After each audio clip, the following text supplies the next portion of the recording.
से करें कि माननीय सदस्य प्लीज प्लीज मैं माननीय प्रधानमंत्री जी से आग्रह करूंगा कि वह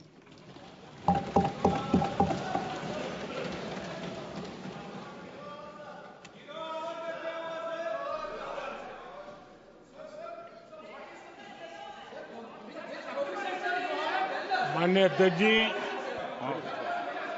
प्लीज प्लीज मैं बताता हूं, अभी मैं बताता हूं, प्लीज बताता हूं मैं, प्लीज प्लीज प्लीज माननीय अध्यक्ष जी,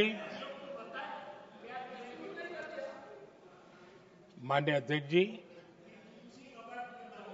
मैं प्रयागराज में हुए महाकुंभ पर वक्तव्य देने के लिए उपस्थित हुआ हूं।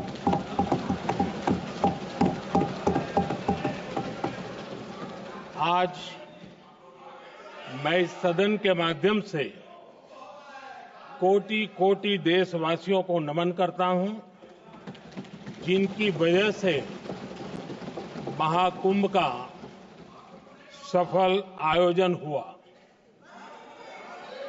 महाकुंभ की सफलता में अनेक लोगों का योगदान है। मैं सरकार के, समाज के सभी कर्मयोगियों का अभिनंदन करता हूं। मैं देश भर के श्रद्धालुओं को, यूपी की जनता, विशेष तौर पर प्रयागराज की जनता का धन्यवाद करता हूं। अध्यक्ष जी, हम सब जानते हैं गंगा जी को धरती पर लाने के लिए एक भगीरथ प्रयास लगा था।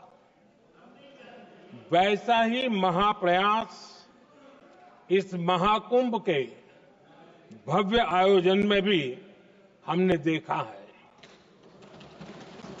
मैंने लाल किले से सबका प्रयास के महत्व पर जोर दिया था।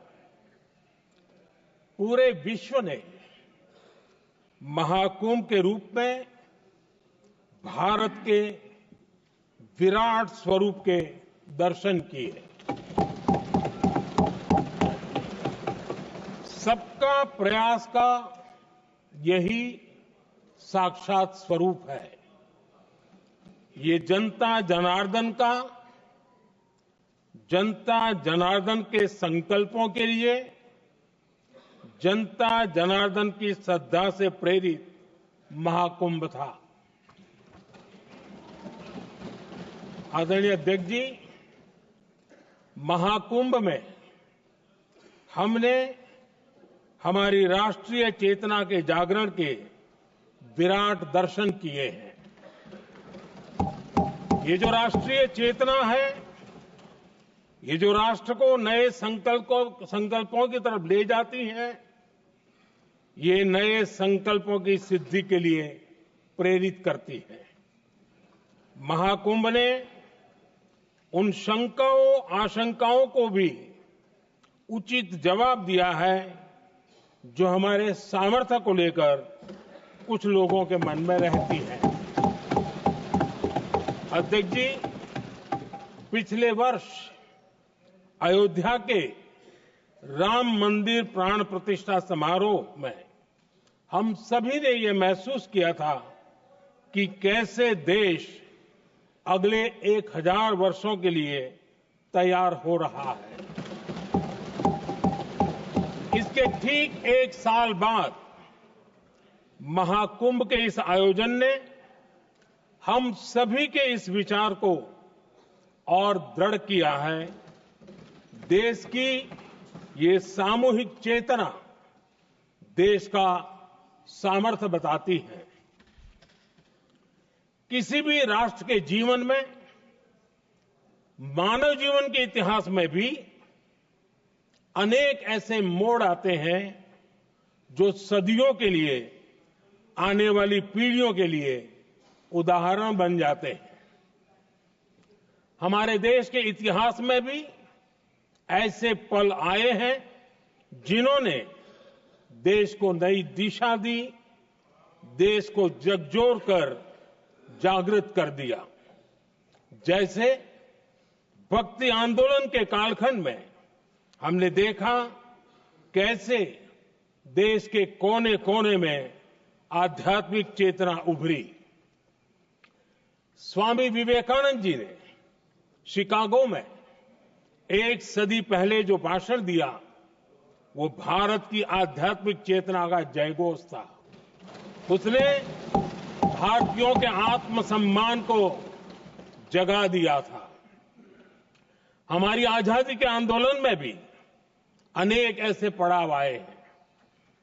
1857 का स्वातंत्र संग्राम हो, वीर भगत सिंह की शहादत का समय हो, नेताजी सुभाष बाबू का दिल्ली चलो का जयघोष हो, गांधी जी का दांडी मार्च हो, ऐसे ही पड़ावों से प्रेरणा पाकर भारत ने आजादी हासिल की। मैं प्रयागराज महाकुंभ को भी ऐसे ही एक अहम पड़ाव के रूप में देखता हूं, जिसमें जागरूक होते हुए देश का प्रतिबिंब नजर आता है। अध्यक्ष जी, हमने करीब 1.5 महीने तक भारत में महाकुंभ का उत्साह देखा, उमंग को अनुभव किया। कैसे सुविधा असुविधा की चिंता से ऊपर उठते हुए कोटि कोटि श्रद्धालु श्रद्धा भाव से जुटे, ये हमारी बहुत बड़ी ताकत है। लेकिन ये उमंग, ये उत्साह सिर्फ यहीं तक सीमित नहीं था। बीते हफ्ते मैं मॉरिशस में था। मैं त्रिवेणी से, प्रयागराज से महाकुंभ के समय का पावन जल लेकर गया था।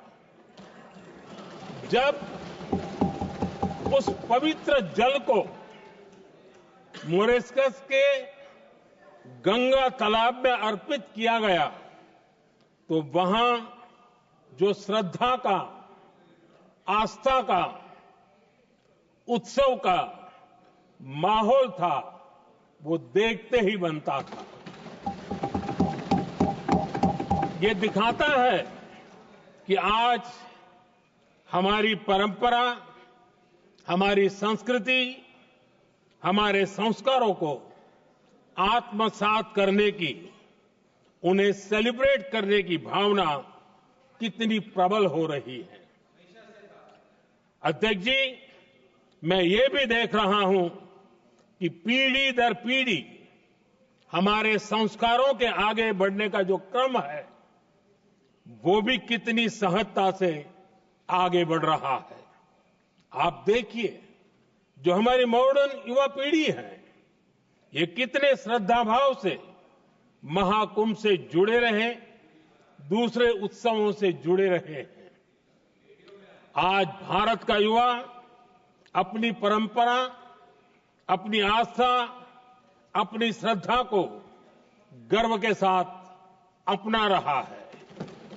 अध्यक्ष जी, जब एक समाज की भावनाओं में अपनी विरासत पर गर्व का भाव बढ़ता है तो हम ऐसी ही भव्य प्रेरक तस्वीरें देखते हैं जो हमने महाकुंभ के दौरान देखी। इससे आपसी भाईचारा बढ़ता है और यह आत्मविश्वास बढ़ता है कि एक देश के रूप में हम बड़े लक्ष्यों को प्राप्त कर सकते हैं।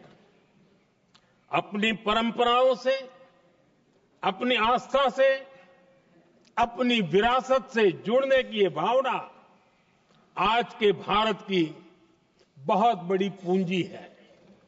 अध्यक्ष जी, महाकुंभ से अनेक अमृत निकले हैं। एकता का अमृत इसका बहुत पवित्र प्रसाद है। महाकुंभ ऐसा आयोजन रहा जिसमें देश के हर क्षेत्र से, हर एक कोने से आए लोग एक हो गए।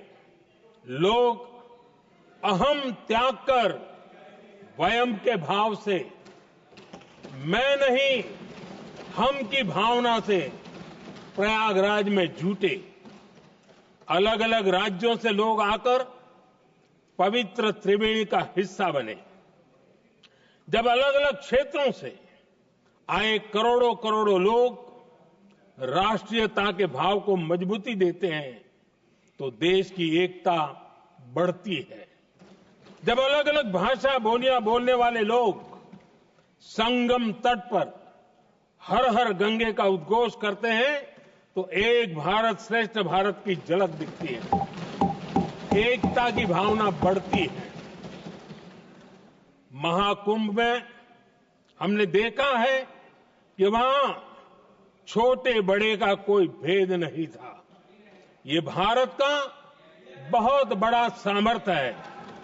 ये दिखाता है कि एकता का अद्भुत तत्व हमारे भीतर रचा बसा हुआ है। हमारी एकता का सामर्थ्य इतना है कि वो भेदने के सारे प्रयासों को भी भेद देता है। एकता की यही भावना भारतीयों का बहुत बड़ा सौभाग्य है। आज पूरे विश्व में जो बिखराव की स्थितियां हैं, उस दौर में एकजुटता का ये विराट प्रदर्शन हमारी बहुत बड़ी ताकत है। अनेकता में एकता भारत की विशेषता है, ये हम हमेशा कहते आए हैं, ये हमने हमेशा महसूस किया है और इसी के विराट रूप का अनुभव हमने प्रयागराज महाकुंभ में किया है। हमारा दायित्व है कि अनेकता में एकता की इसी विशेषता को हम निरंतर समृद्ध करते रहें। अध्यक्ष जी, महाकुंभ से हमें अनेक प्रेरणाएं भी मिली हैं। हमारे देश में इतनी सारी छोटी बड़ी नदियां हैं। कई नदियां ऐसी हैं जिन पर संकट भी आ रहा है। कुंभ से प्रेरणा लेते हुए हमें नदी उत्सव की परंपरा को नया विस्तार देना होगा। इस बारे में हमें जरूर सोचना चाहिए। इससे वर्तमान पीढ़ी को पानी का महत्व समझ आएगा, नदियों की साफ सफाई को बल मिलेगा, नदियों की रक्षा होगी। अध्यक्ष जी, मुझे विश्वास है कि महाकुंभ से निकला अमृत हमारे संकल्पों की सिद्धि का बहुत ही मजबूत माध्यम बनेगा। मैं एक बार फिर महाकुंभ के आयोजन से जुड़े प्रत्येक व्यक्ति की सराहना करता हूं। देश के सभी श्रद्धालुओं को नमन करता हूं। सदन की तरफ से अपनी शुभकामनाएं देता हूं।